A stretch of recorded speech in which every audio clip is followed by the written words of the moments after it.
Dear viewers, and from channel TV1, this is our second segment of Pathway to Medicine program.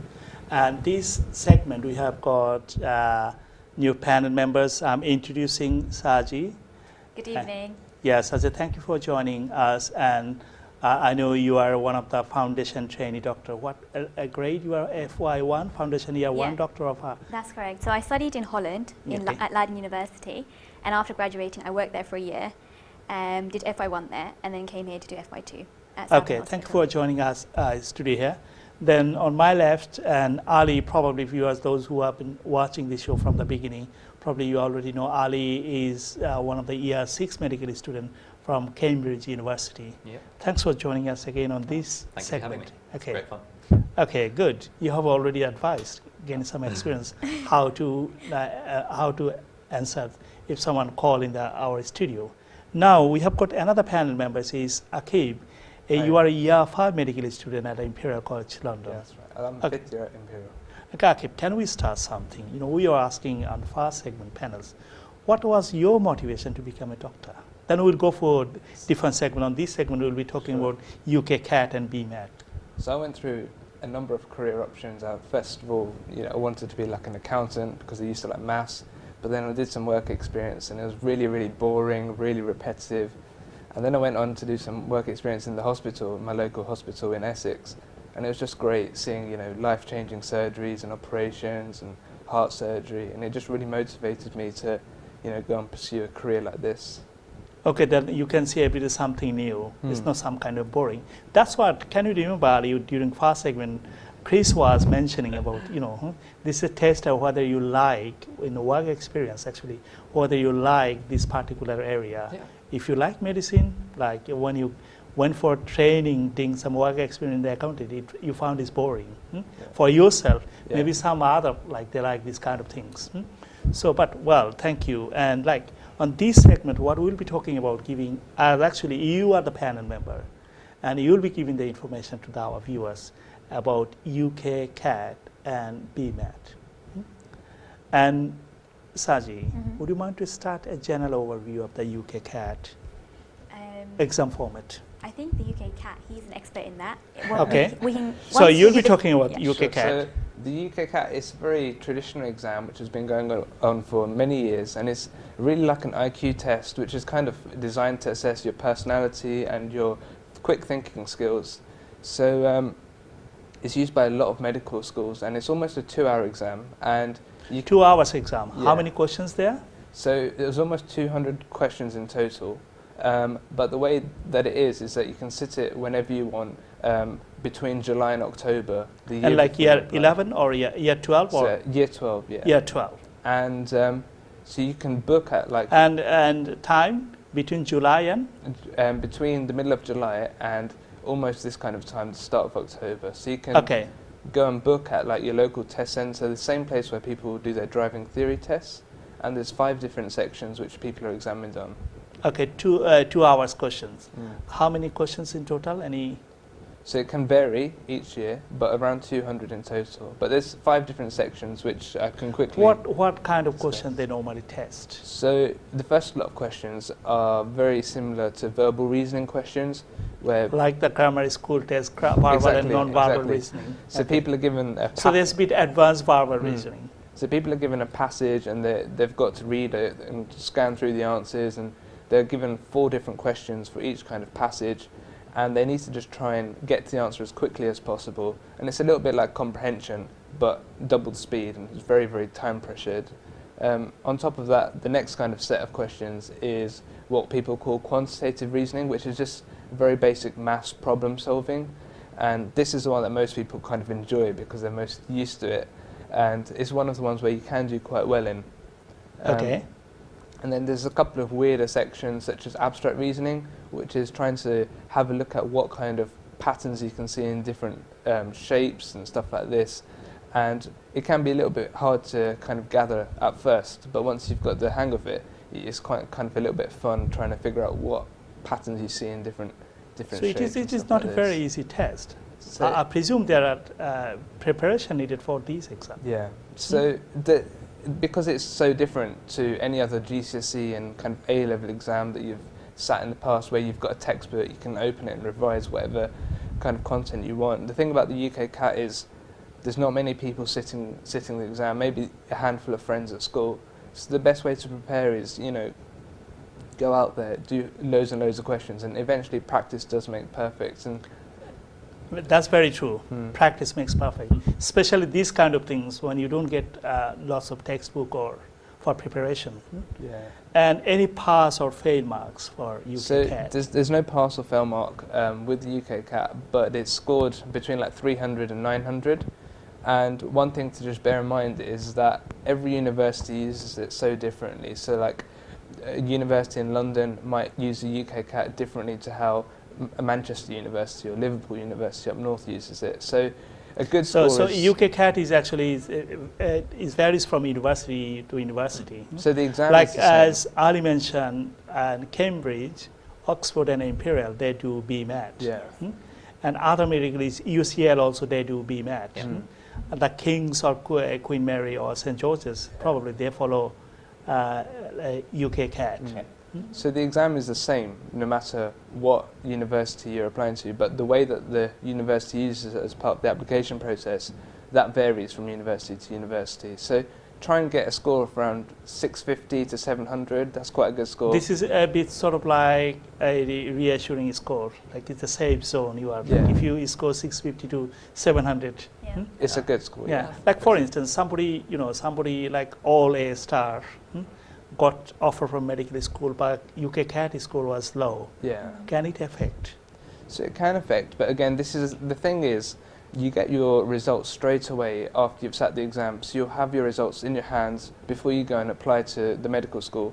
So you can try and tailor that to your strengths. So if you've done badly in the UK CAT, you can go and apply to a university which doesn't look at the UK CAT as much, and maybe one that favours your GCSEs. The A star, the GCSE Exactly. or A level result. Exactly. Yeah. That's very good. That's very important advice, really.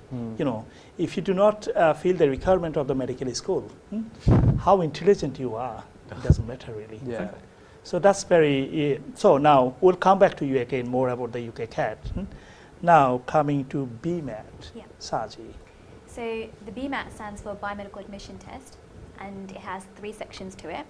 The first section is aptitude and skills, where they can give you like long passages, and they can answer like they can ask you a number of questions about the passage. It can be a small passage with 1 question per passage, or a long passage with 4 or 5 questions per long passage. Second section is the science part. They will test you on biology, chemistry, maths, physics, and people think, oh, with GCSE science it's sufficient, but that's one of the pitfalls. Like, you should try to do as many past papers as you can so that you know what kind of level they're looking at, and definitely you'll see stuff in there that you're not taught at school that you'll have to look up So on as top of that. like Akib, you mentioned, so practice more questions. Yeah, Like UK CAT and BMAT. Yeah. You know. that's So very want to important. get, normally like this there as a pool of questions or anything, something like that, or So on the Bmat website itself, the official website, they have tons of past papers from literally since the beginning. They also have a specimen paper with worked out solutions, but they also have past papers that you can practice on. Just to answer the previous question as well, there's a 3rd section to the Bmat, which is the writing part. And that's also very interesting in the sense that they'll give you a box and they'll give you 30 minutes and they'll give you a question, and within the time that you've been given, you have to fit in all the ideas that you want to fit in with regards to the question in that small box. like what kind of, when you did your BMAT, what kind of things you have to write? Okay. Just if you share your story, Yeah. I think Um, probably student will get an idea. I think one of the questions they asked was, what was it? It's always like an ethical question, or for example, saying to. I'm trying to think of a question So, on for the spot. example, there was a question in my year that was along the lines of, we shouldn't be treating obese people under the NHS Yeah. because they're using resources. So you have to. This is structure you your need argument. a lot of like capacity of thinking widely. Yeah.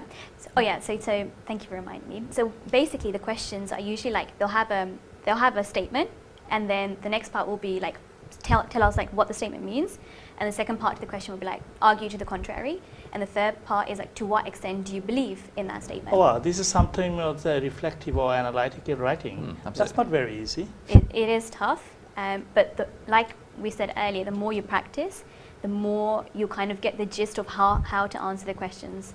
So it's So like for Bmat or UKCAT, like there is no school, like you go this school, you'll get this kind of practice. But how to get people, like if anyone asks myself, yeah.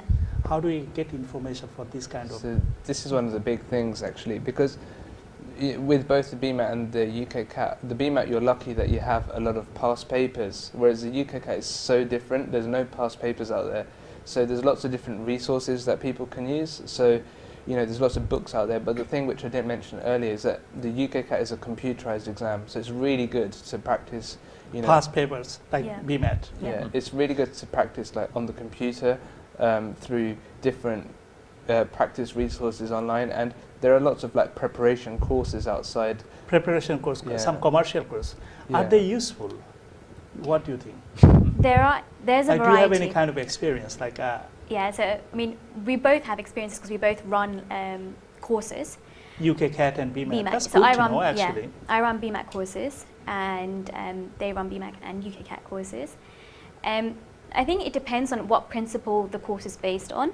I think there's a lot of courses that charge a lot of money, but there are also courses who believe in the principle that we should try to reinvest in a society that has educated us and to pay the favour forward, and to charge as little as possible whilst being how the most. the charge, like, obviously, if viewers ask me, what is the normal charge for if somebody want to do 1 hour preparation? Okay, so the course that I run is like £9 or £10 per hour. This is quite cheap for like, if you send someone to prepare from primary school, like the charge is like £25 an hour, or whereas for Bmat and UKCAT, £9 an hour, it's quite cheap. So what's quite special about these courses is that because a lot of people come from schools where maybe only 1 or 2 people are applying to medicine, where you can bring maybe 30 people to a classroom and put 30 like minds together, it's a good way for people to build connections, discuss their interviews and how. And they can actually form their working group, actually study group. So at 6Med, where we teach, there's a lot of preparation courses, and we're on classroom courses. And it's great to hear that people make friends on the day, they learn a lot about the exams and stuff like this, but also they're in touch later on, and some of them end up actually going to the same university. And I mean, it's great for us that we actually see people they start come making through. like the way you see in lots of actually primary school children, they go for preparing for grammar school tests. Maybe they go to some sort of commercial center. They make friends from there. Maybe they are going the same primary school or same private It becomes school. like a networking hub. Networking, and also like it also put you in some kind of challenge. If you see you are behind of your pair, that actually give you motivation. Well, I need to prepare myself.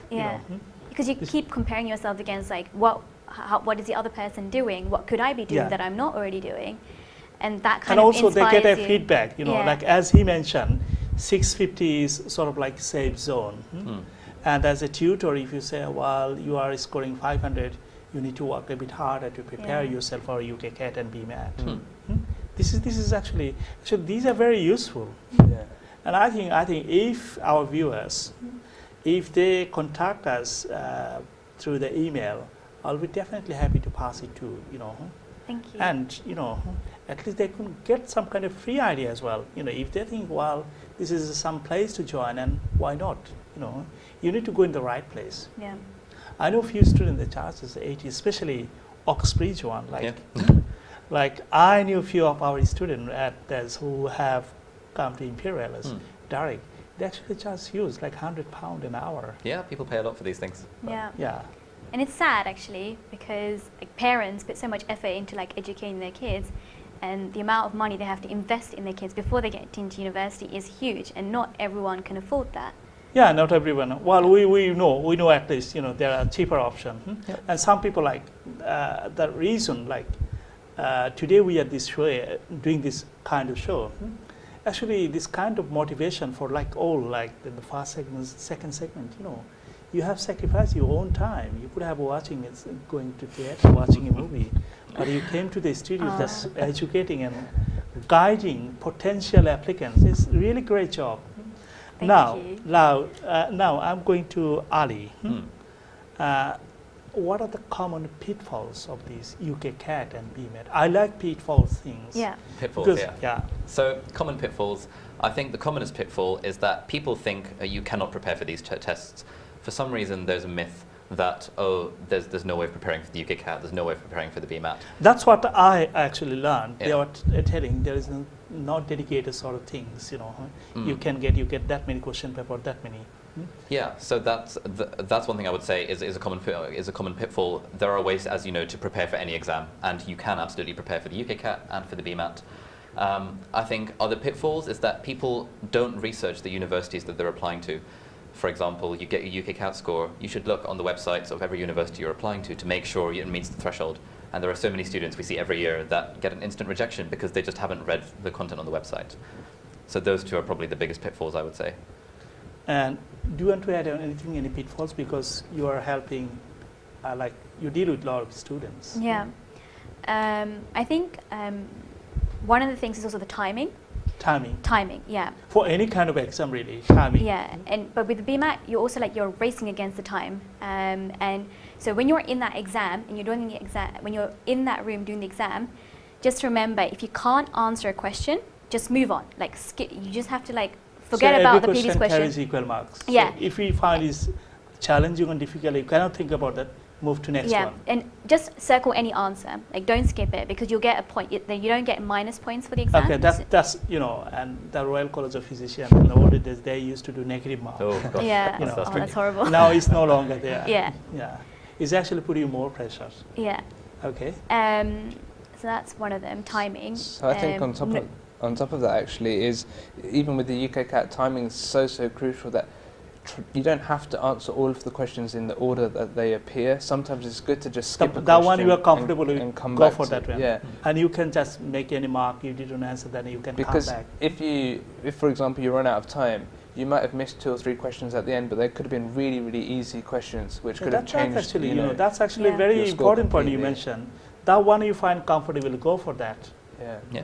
And on top of that, something which a lot of our students that we see do is they do the questions and they'll do hundreds of questions in a couple of days, but then they just check the answers. I put A, the answer was A, and I put a big tick next to it, but they don't read the explanation in the back.